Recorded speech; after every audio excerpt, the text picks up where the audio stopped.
ഈശോ മിശിഹായ്ക്ക് സ്തുതിയായിരിക്കട്ടെ. പ്രിയ സഹോദര സഹോദരി, നിനക്ക് നല്ല ഒരു ദിവസം ഈശോയുടെ നാമത്തിൽ നേരുകയാണ്. വിശുദ്ധ യോഹന്നാന്റെ സുവിശേഷം 14 അധ്യായം 27 വാക്യത്തിൻ്റെ അവസാനം ഈശോ ഇങ്ങനെ പറയുകയാണ്: നിങ്ങളുടെ ഹൃദയം അസ്വസ്ഥമാകേണ്ട, നിങ്ങൾ ഭയപ്പെടുകയും വേണ്ട.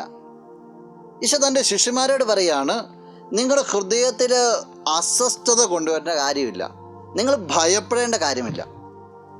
പ്രിയ സഹോദര സഹോദരി, ജീവിതത്തിലേക്ക് നോക്കുമ്പോൾ നമുക്കുണ്ടാകുന്ന 2 പ്രായോഗിക ബുദ്ധിമുട്ടുകളാണ് അസ്വസ്ഥതകളും ഭയവും.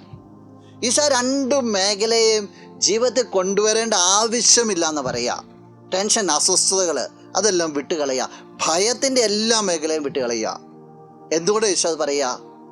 ഞാൻ നിൻ്റെ കൂടെയുണ്ട്. ഞാൻ നിൻ്റെ കൂടെ ഉള്ളപ്പോൾ എന്തിനാ ഈ അസ്വസ്ഥതകൾ? ഞാൻ നിൻ്റെ കൂടെ ഉള്ളപ്പോൾ നീ എന്തിനായി ഭയപ്പെടുന്നത്? അതിൻ്റെ ആവശ്യം എന്താ? പ്രിയ സഹോദര സഹോദരി, ഈശോ നിൻ്റെ കൂടെ ഉണ്ടെന്നുള്ള ബോധ്യം നീ ഉള്ളിൽ സൂക്ഷിച്ചു കഴിഞ്ഞാൽ അസ്വസ്ഥത ഉണ്ടാവില്ല, ഭയം ഉണ്ടാവില്ല. അതനുഭവിക്കാൻ നിനക്ക് സാധിക്കട്ടെ. നമുക്ക് പ്രാർത്ഥിക്കാം. കണ്ണുകളടച്ച് ഇന്ന് കരങ്ങൾ പോകും.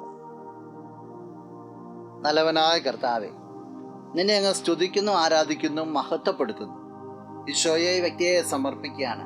എല്ലാ തരത്തിലുള്ള അസ്വസ്ഥതകളും ഭയത്തിൻ്റെ മേഖലകളും നിന്റെ നാമത്തിൽ വ്യക്തി ഒന്ന് വിട്ടുപോട്ടെ എന്ന് പ്രാർത്ഥിക്കുന്നു. ഈ ദിവസം ഏറ്റവും അനുഗ്രഹം നിറഞ്ഞൊരു ദിവസമായി തീരട്ടെ എന്ന് ഈശോ നിന്റെ മഹോന്നതമായ നാമത്തിൻ്റെ ശക്തിയാൽ പ്രാർത്ഥിക്കുന്നു.